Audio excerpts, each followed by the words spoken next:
Dicari duit pagi, petang, siang, malam. Manusia ini aneh Bapak Ibu. Kalau ditanya, kenapa kau sibuk cari duit? Untuk makan. Kenapa kau sibuk? Cari makan. Begitu dibawa masuk ke rumah sakit, diperiksa, apa kata dokter? Bapak sakit mah karena tak makan. Kan aneh manusia ini. Dicari duit sampai penuh rekening, bermiliar-miliar, sampai triliun. Lalu kemudian ketika masuk rumah sakit, langsung ditransfer ke dokter spesialis. Duit itu tak sempat dinikmati. Sekaya-kaya orang, makan paling cuman tambuh 3 kali. Kalau sampai tambuh 4 kali, usus bocor. Sekaya-kaya orang, baju paling banyak 3 lapis. Saya subuh ini 3 lapis. Singlet di dalam, baju koko, sorban. Kalau sampai 4 lapis, demam. Bukan kaya. Hidupnya cuma makan, pakai. Kemanapun kau pergi, hidupnya cuma makan, pakai, makan, pakai, makan, pakai, batuk, mati. Yang kekal abadi mana? Dunia sementara, akhirat selamanya. Nah, tentu bagian lagu nanti beliau. Kalau tak ada beliau, baru saya menyanyi. Orang kaya mati. Ya, cuman karena ada yang aslinya segan saya. Kalau pas di tempat lain tak ada dia, saya gas. Karena ada, tak enak kita kan. Nah, jadi pada akhirnya kita ini semua akan menghadap Allah Subhanahu wa ta'ala. Ma'akal tafa'afnaita, yang kau makan busuk. Wa malabis tafa'ablaita, yang kau pakai lapuk. Wa matasaddaq tafa'amdaita, yang kau wakafkan itulah untuk hari esok. Kita ini mati, tanah untuk kita bukan luas betul. 2 meter kali 1 meter. Dalamnya 1, kita genapkan aja lah 2 meter biar dalam. 1/2 meter, 2 meter, 2 meter ke dalam. Itulah cuma. Menangislah istri, anak, menantu melepas. Ayah, atuh, abang, kenapa lelakiku mati, kenapa tak laki si anu? Apa mau dikata, habis sudah. Hilang semuanya. Hanya tinggal kenangan-kenangan belaka. Hari pertama mereka menangis, hari kedua mereka mulai nonton TV. Gitu dia ketawa. Mesti dia tengok handphone. Gitu dia. Dia buka laci menengok mana STNK BPKB. Dibawa ke kantor Samsat.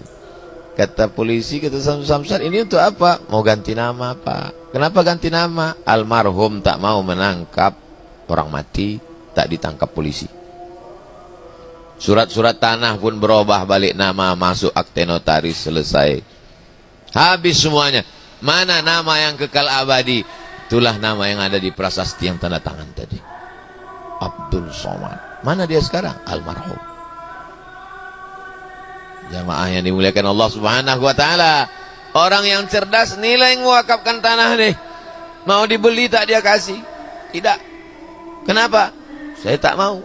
Karena dia mau ada amal yang mengalir sampai hari kiamat. Subuh, zuhur, asar, maghrib, isya, tahajud, iktikaf anak-anak 20, 30 hari, 10 hari. Malam baca Quran. Non-stop pahala itu putus. Iya, kalau kita orang baik dimakamkan dekat orang baik. Kebetulan dimakamkan dekat ulama. Lalu lalang orang, lewat orang di samping makam tu. Assalamualaikum ya ahlad diyar minal mu'minin wa inna insyaallah bikum lahiqun yarhamullahul mustaqdimin wal mustaakhirin nas'alullah lana wa lakumul afiyah. Al-Fatihah. Itu untungnya kalau kita meninggal dekat ulama. Coba kalau dekat koruptor. Kubur siapa tu? Mampus ya dia. Kena juga kita sikit-sikit. Makanya kan nanti kalau itu tak ulama, mudah-mudahan saya kalau saya meninggal kebetulan pas jadwal di kota Palembang, tolong makamkan saya di pemakaman dekat makam para habaib. Biar supaya pas orang ziarah kubro, ramai orang. Ada keluarga orang berkirim-kirim doa, dapat juga Abdul Somad. Ada keluarga orang berkirim pempek, dapat kita pahalanya. Itulah untungnya dekat dengan orang baik-baik. Pandang ke kanan, Ustadz Dery Sulaiman.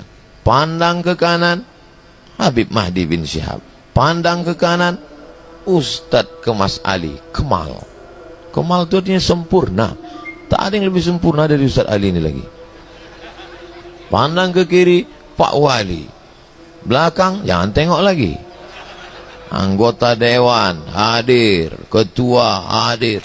Datang pula mereka subuh berjamaah. Bayangkan itu. Ini kadang baru jadi RT udah tak sembahyang subuh. Ilaha illallah. Mohon maaf Pak RT, jangan tersinggung. Yang saya maksudkan ini di tempat-tempat lain, entah di mana lah itu. Yang udah mati orangnya. Tapi hari ini luar biasa. Tadi sebelum terlambat pula kami datang. Saya terus terang sudah bangun, saya jam 4 udah duduk saya menunggu. Habis itu saya tanya, jam berapa subuh? Udah azan Pak Ustaz. Hah? Tempat kita nanti, insya Allah nanti kita sholat. Saya tanya, Habib kita sholat di mana? Kita sholat di sana. Sampai kemari langsung saya tanya lagi, Ustadz Dery. Ustadz Dery udah sholat? Nunggu Ustadz katanya. Maju ke depan, Masya Allah, Tabarakallah. Di samping saya tengok kuburan. Kuburan almarhum. Kita bacakan Al-Fatihah sampai semuanya. Bagus kuburan ada di samping masjid. Supaya apa? Supaya salafi tak masuk ke masjid. Kalau masjid itu diambil orang NU, sendal hilang. Kalau masjid itu diambil Muhammadiyah, kunut hilang. Kalau masjid itu diambil salafi, semua hilang. Tapi salafi tak mau mengambil masjid yang ada kuburan. Kenapa? Karena bagi mereka dianggapnya kita menyembah kuburan. Jangan sholat di masjid yang ada kuburan. Ini perlu saya jelaskan. Supaya apa? Supaya jangan sampai nanti ini menjadi fitnah. Jangan sholat di masjid yang ada kuburan. Pembahasan tentang masjid yang ada kuburan itu 3. Pertama, sujud ke kubur. Yang kedua, menjadikan kubur sebagai masjid. Yang ketiga, sholat di masjid yang ada kuburan. Saya ulang sekali lagi. Sujud ke kubur, menjadikan masjid sebagai kubur, sholat di masjid yang ada kuburan. Ini memang pembahasannya agak menjelimet. Orang yang udah makan pun kadang susah memahaminya, apalagi yang belum sarapan. Pertama, sujud ke kubur. Sujud ke kubur, kalau menyembah kubur bisa haram. Dan sampai hari ini tak ada orang Islam yang sujud ke kubur. Yang kedua, menjadikan kubur sebagai masjid. Nah, itu yang dilarang Nabi. La'anallahul yahud wan nasara. Allah melaknat Yahudi dan Nasara. Kenapa? Ittakhadhu qubura anbiya'ihim masajid. Karena mereka menjadikan kuburan sebagai masjid. Meninggal Abdul Somad, dikuburkan. Setahun, 2 tahun, 5 tahun, 10 tahun, lalu kuburan itu diratakan, dibangun masjid di atas kuburan itu. Nama masjidnya Masjid As-Somad. Tak boleh. Kenapa? Karena ittakhadha yattakhidhu ittikhadan, menjadikan kubur sebagai masjid. Adapun sholat di masjid yang ada kuburan kan samping kanan, samping kiri, bagian depan, maka memang begitulah rata-rata masjid-masjid di kerajaan-kerajaan Melayu. Pergi kita ke Medan Sumatera Utara, Masjid Kerajaan Melayu Delhi, di samping masjid itu ada kuburan. Begitulah di Mesir rata-rata. Kenapa? Karena orang minta dimakamkan dekat masjid supaya dapat doa mengalir sehari semalam paling tidak 5 kali. Baca Fatihah orang, Allahumma firlahu warhamhu. Itu maknanya. Jadi jangan nanti, ini perlu saya jelaskan. Supaya apa? Supaya jangan ada dusta di antara kita. Mana tahu hari berganti musim berubah muncul fitnah. Jangan sholat di Masjid Al-Anwar. Itu ada kubur di sana, itu ada syubhat. Oh, pembahasan masalah ini ada 3. Lupa pula aku. Apa kata Ustaz Somad kemarin? 3 kata dia waktu itu. Pokoknya boleh lah. Nah, inilah.